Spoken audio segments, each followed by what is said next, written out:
There are ever more expensive JRPGs out there, and we're gonna go over 7 more for part 3.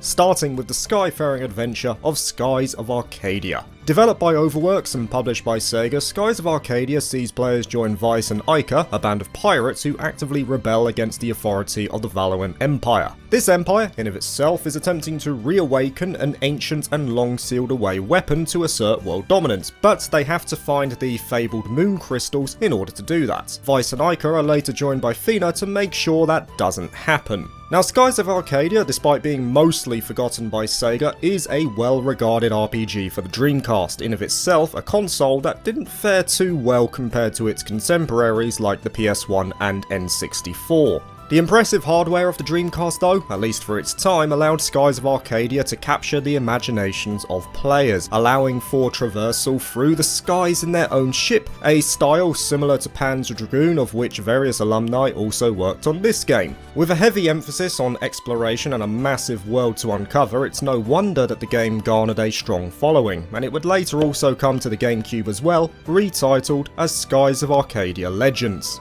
Despite this though, the game did not perform well commercially, and for its original release on the Dreamcast, the story was all too familiar to Panzer Dragoon Saga. It simply came out right near the end of the console's lifespan in 2000 for North America, and even 2001 for Europe. By that point, the likes of the PlayStation 2 had already released, so many had already moved on. This was also compounded by a poor marketing campaign by Sega themselves. Many would-be players simply didn't even know of its existence. The real kicker for Skies of Arcadia though is that even though it did get ported to the GameCube in 2002, the user base for the system were not overly enamoured with RPGs, with many of that crowd owning a PS2 instead. The sad fact here though is that Skies of Arcadia was also planned to release on PS2, but the plan was cancelled soon after, potentially because Sega felt the game would be lost among the sea of RPGs already on the system, and they felt that the GameCube presented a better opportunity overall. Of course, the rest is history, and Skies of Arcadia has not been revisited since for either ports or sequels. That being said, it still represents a fond memory for many who played it, and considering its rarity, it's only natural that the price would rise. Weirdly enough, it's the GameCube version that is more expensive, sitting at a CIB of around $148 as of the time of recording.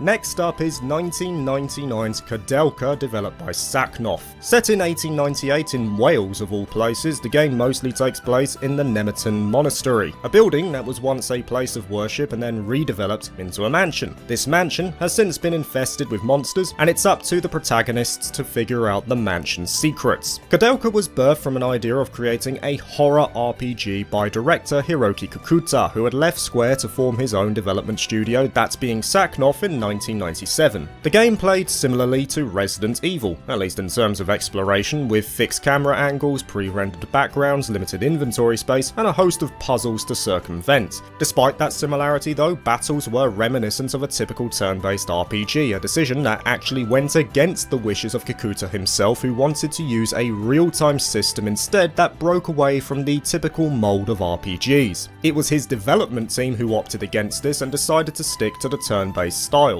In an interesting design choice though, all of the dialogue was done in English, with Japanese players having to compromise with subtitles, a choice made in light of where the game was set. Commercially, Koudelka performed fairly well, though it's suggested that sales figures weren't reported. The general estimate though is that it sold around 80,000 units between the US and Europe, with a 50-30 split respectively, ensuring that the game was scarce even on its release. It was planned to have sequels regardless, but Kikuta decided to resign as CEO before it could happen, leaving Saknoff to move on to their next project, which was also set in the same world, and it's probably because of that legacy that Koudelka garnered greater demand over the years. A non-PAL version of Koudelka in the current day goes for a CIB of around $236. And since we have mentioned Koudelka, it makes sense to touch on that successor in the original Shadow Hearts, released once again by Saknoff in 2001. Featuring recurring characters from Koudelka, Shadow Hearts is set in the early 1900s, and combines both real-world events and Lovecraftian lore. The game itself draws on several real-world locations too, like Shanghai and London. The two main protags, both Yuri and Alice, set off on a journey to China where they find themselves under pursuit by various factions along the way. And the main goal of Shadow Hearts was once again to break away from RPG conventions, but this time to do so through the world. Instead of a fantasy setting, this one would be grounded in reality, with the exception of some occult influence. Much like Koudelka though, Shadow Hearts performed to middling reception, selling around 114,000 units in Japan and far less in regions outside of it, partially attributed to the nearing release of Final Fantasy X. Though it did garner a cult following, to say its reception critically was positive was also a stretch, as a fair few outlets considered its graphics among others to be outdated, though the atmosphere and OST were often universally praised. However, Shadow Hearts gained far more popularity and demand come the release of its sequel in Covenant, a game that performed far better among both critics and players, with many today considering it as the best game in the series. That exposure to Covenant would reignite interest in the original game, however with a scarce supply on offer, finding one was easier said than done. Today, it seems completely out of the realm of possibility that Shadow Hearts will ever return, considering its developer was absorbed into its parent company Aru's, effectively halting all of their video game development duties. The closest we are likely to see of a revival comes in the spiritual successor of Pennyblood, currently under development following a successful Kickstarter campaign. But alas, Shadow Hearts itself appears to be lost, and with that it's no wonder finding a copy of the game would put interested parties out of pocket. Though not at the level of Koudelka, a non-PAL version of the original Shadow Hearts goes for a CIB of $110. Now the next entry is a bit more light-hearted, and it's a fairly modern entry to boot in Atelier Lelua, the fourth game of the Arland series and releasing in 2019. This one's got an interesting premise, as not only does it take place in the same land of Arland itself, but Lelua is the daughter of Rorona, the first protagonist of the sub-series, so there's some familiarity there for fans of the previous titles.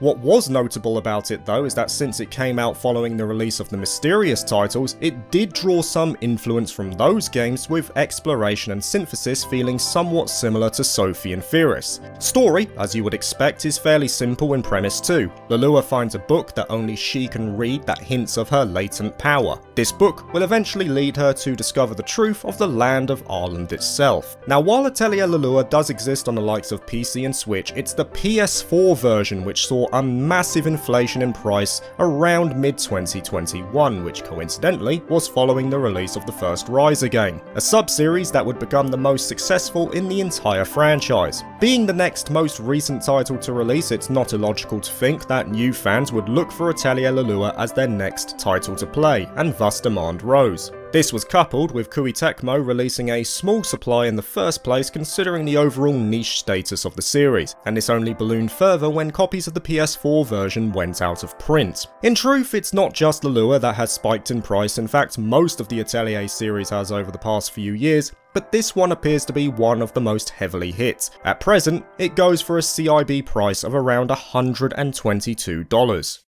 And keeping it light-hearted once again for our next entry is the limited edition Vita release of Hyper Dimension Neptunia Rebirth 1, which in of itself was a remake of the original title, releasing in 2014 for Western markets. Let's get this out of the way first. I know limited editions are going to be more expensive in the most part than the standalone games, which is why up till now I've kept it firmly focused on the games and their CIB prices. But this limited edition goes for such an obscene amount that I had to put it in this video. Now while Neptunia is a fairly niche franchise overall, it still garners enough popularity in the present age, at least in Japan, where it's a veritable multimedia series with anime adaptations, figures and even live shows. Those who do find themselves enamoured with the series though are devout and have a clear connection to the mainline titles in particular, especially since Idea Factory have seemingly moved away from that in favour of spin-offs in recent years. While the original release was fairly rough compared to RPG contemporaries of the time, it still garnered a following, so many people would seek out this remake. However, it did modernise itself as well. It had a combat system identical to Neptunia Victory, a host of mechanics were added, and new social events were added to meld further with the wider series.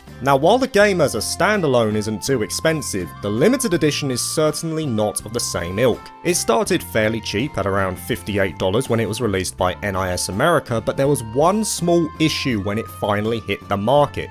It was extremely limited, with only 1,000 units being produced according to various sources. A Japanese version will set you back about $60, but the real kicker comes with the English version. I found only one in the wild, graded mind you, but still. That limited edition was listed for $1,800, and that particular auction had a fair number of users watching it as well. I mean, I don't care if it's a masterpiece, how does any game go for that? But that is just market forces in action right there. Clearly there are people who do want it, whether it be scalpers, collectors, or just straight up fans of the games.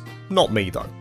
For our next entry, we're going a bit further back in time to what is considered a masterpiece by many JRPG fans, and it's for Suikoden 2. It's worth noting as well that it is the PAL version which is more expensive this time around than its NA counterpart. Developed by Konami and releasing in 1999 for North America and 2000 for Europe, Suikoden 2 is regarded by some as the greatest RPG ever made, with over 100 recruitable characters, of which over 40 are usable in combat. In the present age, it's not only getting a remaster in what people hope will be 2024, but it's also getting a spiritual successor in Eiyuden Chronicle 100 Heroes in early 2024. It takes place 3 years after the original game and is centered around an invasion, courtesy of the Kingdom of Highland, and the rune of beginning of which the game's protagonist holds one half. Now, while Suikoden 2 did eventually attain legendary status among RPG fans, it didn't start too well, with outlets citing its outdated 16-bit graphics as a detriment at a time when more of a focus was put on 3D models.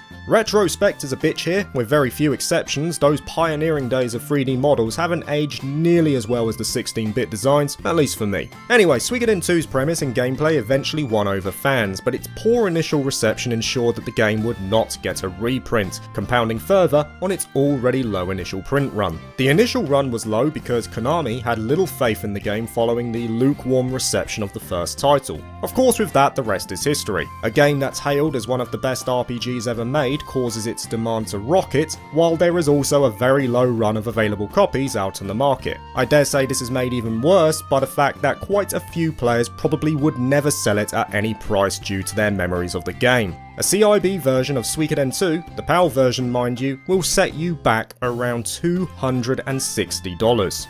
The last entry for part 3 will be from the Shin Megami Tensei series, and it's for SMT Devil Summoner Raido vs the Soulless Army. A spin-off of the main franchise and the third of the Devil Summoner line, releasing in 2006 for North America and 2007 for PAL regions on PlayStation 2. Once again, it is the PAL version that is more expensive than its NA counterpart. In this game you play as Raido, a high school age detective who works at an agency. Raido is there under the orders of the Yatagarasu, a mysterious organisation dedicated to protecting the future of Japan from otherworldly threats, and he is trained in the ways of a devil summoner in order to enact this. Raido himself is the designated protector of Tokyo, and it's his job to eradicate any demonic influence or threat he finds. Like many SMT protags, he is also mute and has his cat Goto do the talking. While the game certainly has fans, as most Mega 10 games do, it's not looked on as favourably as other titles from the series, at least compared to the so-called classics of the PS2 era. Initially it released quite near the end of the PS2's life cycle, which was a nail in the coffin already, but to some, its change in gameplay was the reason why fans avoided it. Instead of sticking with the turn-based style synonymous with many of the mainline entries, this game instead adopted an action-centric approach, with battles taking place in a small arena.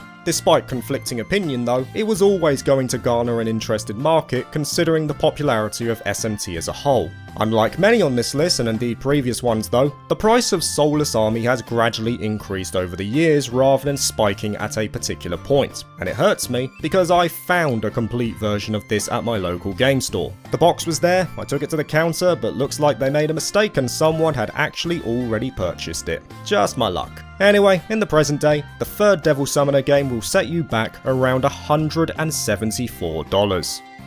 Thank you for watching this video. If you liked it, please like and subscribe for more JRPG content and consider joining my Patreon if you're interested. Peace.